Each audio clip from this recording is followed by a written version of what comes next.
مستيات بيتنا مستيات بيتنا نحكينا مثل إرتران من صغراء استفعل عليه صحفات تنقص مسلتاتن قال محتساتن حيزا بذكريات كبر أب إن ترادوت تقرب مدبيان سلام كمي تصنيحكم كبرات تخاتاتلتنا أبز حج أوان عالمنا بسنكي جيوبوليتيكاوي وطرتاتن كويناتن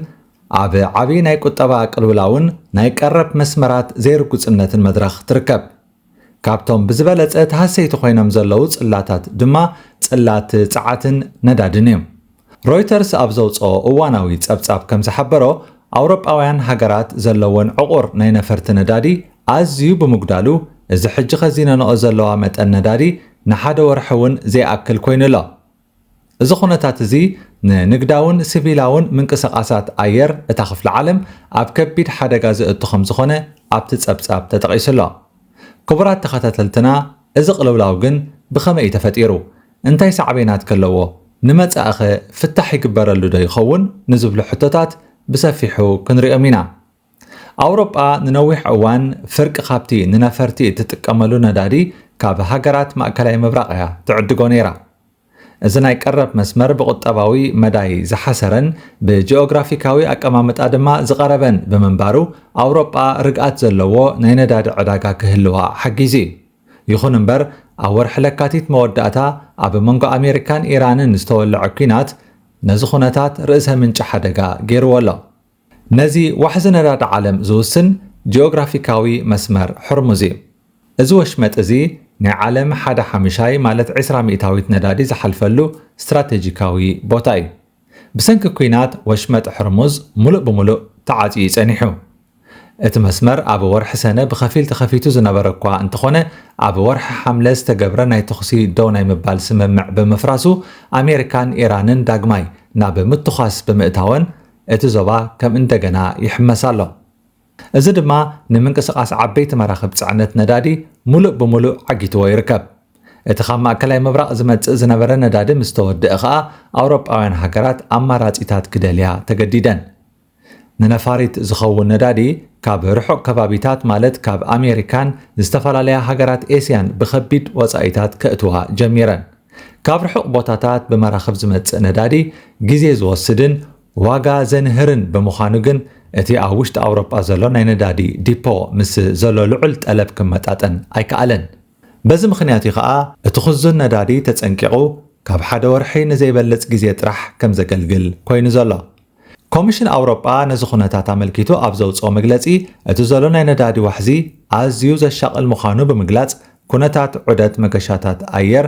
ኣብ ወርሒ ነሓሰ ብዝበለጸ ኣጸጋሚ ክኸውን ከም ዝኽእል ዘተሓሳስብ መጠንቀቕታ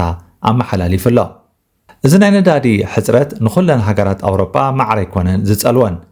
እተን ዓበይቲ ናይ ቁጠባ ሓይሊ ዝኾና ብሪጣንያ ፈረንሳን ጀርመንን እተን ብቐጥታን ብኸቢድን ዝተሃስያ ሃገራት እየን ምኽንያቱ እዘን ሃገራት ዓበይቲ ኣህጉራዊ መዕርፎ ነፈርትታት ከም ለንደን ፓሪስን ፍራንክፈርትን ዘለወን ስለ ዝኾና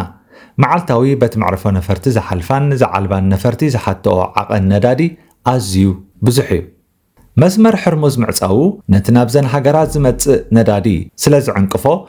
ኣብ ቁጠባን ቱሪዝምን ዓብ ጽልዋ ይሕድር ኣሎ ተንተንቲ ቁጠባን ፀዓትን ኣብ ወርሒ መጋቢት ንኣፍሪቃውያን ሃገራት እውን ተመሳሳሊ ናይ ነፈርቲ ነዳዲ ሕፅረት ከጋጥመን እዩ ዝብል ስግኣት ኣንቢሮም ነይሮም ይኹን እምበር እቲ ኣብ ኣፍሪቃ ዝነበረ ስግኣት ብዝተፈላለዩ ኣማራጺታት ክቃለል ክኢሉ እዩ ሓደ ካብቲ ዓብዪ ተራ ዝተፃወተ ፍጻመ እቲ ኣብ ናይጀርያ ዝርከብ ናይ ዳንጎቴ ነዳዲ መጻረዪ ማለት ዳንጎቴ ሪፋይነሪ ስራሕ ምጅማር እዩ እዚ ትካል ኣብ ኣፍሪቃ ብዓይነቱ ዓብ ዝኾነ ናይ ነዳዲ መጻረዪ ፋብሪካ ስለ ዝኾነ ንጠለብ እቲ ኣህጉር ብኸፊል ክሽፍን ክኢሉ እዩ ብተወሳኺ ድማ ኣፍሪቃውያን ሃገራት ካብ ህንድን ዖማንን ብቕልጡፍ ነዳዲ ክእትዋ ብምጅማረን እቲ ኣብ ኣህጉር ኣፍሪቃ ክመጽእ ዝኽእል ዝነበረ ናይ ነፈርቲ ዕንቅፋታት ክፈኩስ ክኢሉ እዩ ኣውሮጳ ካብዚ ዘላቶ ሓደገኛ ወጥሪ ንምውፃእ ሕጂ ገጻ ናብ ሰሜን ኣሜሪካ ብምቕናዕ ካብ ካናዳ ነዳዲ ምዕዳግ ከም ዝጀመረት ጸብጻባት ይሕብሩ ኣብዚ እዋን ዘሎ ሓቀኛ ኩነታት ምስ እንዕዘብ ኣሜሪካን ናይጀርያን ናብ ኣውሮጳ ብብዝሒ ነዳዲ ዝልእካ ቀንዲ ሃገራት ኮይነን ኣለዋ ይኹን እምበር እቲ ጠለብ ምስ ተቐረብ ስለ ዘይተመጣጠነ ከም ኩዌት ካናዳ ህንድን ደቡብ ኮርያን ዝበላ ሃገራት እውን ተወሳኺ ናይ ነፈርቲ ነዳዲ ንኣውሮጳ ይቕርብ ኣለዋ ኣብዚ እዋን ንኣውሮጳ ገጢሞዋ ዘሎ ናይ ነፈርቲ ነዳዲ ሕፅረት ሓደ ዓብይ ትምህርቲ ዘመሓላልፍ እዩ ንሱ ድማ ሓንቲ ክፍሊ ዓለም ኣብ ሓደ ናይ ፀዓት ምንጪ ወይ መስመር ጥራሕ ትጽጋዕ እንተኮይና ጂኦፖለቲካዊ ኩናት ክለዓል እንከሎ ክሳብ ክንደይ ተነቃፊት ከም እትኸውን ዘርኢ እዩ ኣውሮጳ ካብዚ ሓደጋ እዚ ንምውፃእ ናይ ቀረብ መስመራት ከተስፋሕፍሕን ሓደስቲ ናይ ፀዓት ኣማራጺታት ከተማዕብልን ከም ዘለዋ ዘርኢ እዋናዊ ጉዳይ እዩ እቲ ኣብ ማእከላይ ምብራቕ ዘሎ ወጥሪ ንሓዋሩ ፍታሕ እንተዘይረኺቡ ግን እዚ ፀገም እዚ ኣብ መላእ ዓለም ንዝርከብ ናይ ኣየር መጓዓዝያ ዋጋ ከም ዘንህሮን ምንቅስቓስ ከም ዝዓክቶን ዘጠራጥር ኣይኮነን ወርሒ ነሓሰ ኣብ ኣውሮጳ ብብዝሒ መገሻታት ዝፍጸመሉን ጽዑቕ በረራታት ዝካየደሉን ወርሒ እዩ ኣብቲ ናይ ዙረት ወርሒ ብሚልዮናት ዝግመቱ ኣውሮጳውያን ዓመታዊ ዕረፍቶም ናብ ካልእ ቦታታት ከይዶም ይዘናግዑ ናይ ነፈርቲ ነዳዲ ሕፅረት ከምዚ እንተቐፂሉ ግን መገሻታቶም ክቕፅሉ ከጸግሞም እዩ እቲ ዋጋ ኣመና ክኸብር ስለ ዝኽእል እውን ሰባት ካብ ዝሓሰብዎ ክተርፉ እዮም ኣብ ሃገራት ኣውሮጳ ቅድሚ ሕጂ ዝነበረ ናይ ቀረፅ ኣከፋፍላ ዋጋ እውን ብኡ መጠን ክውስኽ ይኽእል እዩ ኢራን ንመስመር ሕርሙዝ ከም ቀንዲ መሓንቆ ብምሓዝ እትጠልቦ ዘበለ ንኽማልኣላ ንምዕራባውያን ብድሆ ክሳዕ ዝኾኖም ጌራ ትሰርሓሉላ ኣብ መዓልታዊ ቁጠባዊ ምንቅስቓሳቶም ይጸልዎም ስለ ዘሎ ከዓ ምዕራባውያን እዚ ናይ ሕርሙዝ ጉዳይ ከደቅሶም ኣይከኣለን እዚ ከምዚ ኢሉ እንከሎ ሰበስልጣናት ኢራንን ዖማንን ትማሊ ቀዳም ንናይ ባሕሪ መስመር ትራፊክ ምሕደራ ኣመልኪቶም ከም ዝተመያየጡ ተገሊጹ ነይሩ ወሃብ ቃል ወፃኢ ጉዳያት ሚኒስተር ኢራን እስማዒል ባቃኢ ሎሚ ሶኒ ነቲ ዘተ ኣመልኪቱ ኣብ ዝሃቦ መግለጺ ኣብ ርእሰ ከተማ ዖማን ዝተኻየደ ዘተ ናብ ስምምዕ ከም ዘይተበጽሐ ኣፍሊጡ እቲ ወሃብ ቃል ቀዳም ኣብ ከተማ ሙስካት ዝተገብረ ርክብ ዝተፈረመ ናይ መረዳድኢ ስምምዕ አንቀጽ 5 ኣብ ዝርከብ ናይ ሕርሙዝ ወሽመጥ ጉዳይ ጥራሕ ዘተኮረ እዩ ነይሩ ኢሉ ወሲኹ እውን ኣሜሪካ ብጉልፅን ብሕቡእን ኣብ ዖማን ዘሕደረቶ ፀቕጢ ምኽንያት ክግበር ዝነበሮ ነገር ብዘይ ምስላጡን ብዘይ ምፍጻሙን ንሓዝን ክብል ንኣሜሪካ ተሓታቲት ገይርዋ እዚ ከምዚ ኢሉ እንከሎ ኢራን መስመር ሕርሙዝ እንደገና ምዕፃው ካብ እተፍልጥ ጀሚራ ካብ ትማሊ ምሸት ክሳብ ሕጂ ዝኾነት መርከብ በቲ ወሽመጥ ከምዘይ ሓለፈት ማሪን ትራፊክ ካብ ዝተባሃለ ናይ መራኽብ ጉዕዞ መከታተሊ ድሕረ ገጽ ዝተረኽበ ሓበሬታ የርኢ ኢራን ሰራዊት ኣሜሪካ ብዝገበሮ ሕጊ ኣልቦ ምንቅስቓስ ምኽንያት ኣብዚ ሕጂ እዋን ብመስመር ሕርሙዝ ጉዕዞ ምግባር ዘይከኣል ምዃኑ ኣብ ናይ ትማሊ ዕለት መግለፂኣ ገሊፃ ነይራ ኣሜሪካ ብወገና እቲ ወሳኒ ናይ ባሕሪ መተሓላለፊ መስመር ክፉት እዩ ኣብ ዝብል መትከላ ጸኒዓላ